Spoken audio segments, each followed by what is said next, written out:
నాగర్ కర్నూలు జిల్లాలో మంత్రి జూపల్లి కృష్ణారావు ఆకస్మిక తనిఖీ ఆసక్తికరంగా మారింది.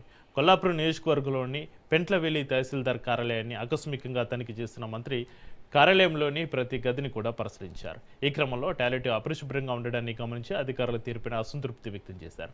తహసీల్దార్ను పిలిపించి తానే స్వయంగా టాయిలెట్ను శుభ్రం చేశారు. ప్రభుత్వ కార్యాలయాలు పరిశుభ్రంగా ఉండేలా అధికారులు ప్రత్యేక శ్రద్ధ తీసుకోవాలని మంత్రి ఆదేశించారు.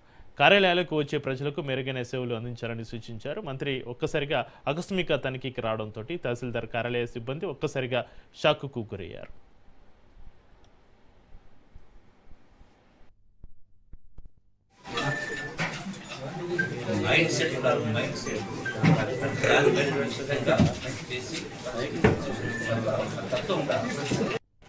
ఆయన ఏం చెప్తారు, మీరు ఏం చెప్తారు ఆయన చేస్తాడు.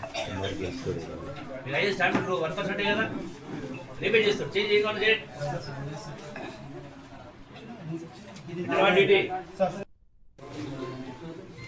ఇది బకెట్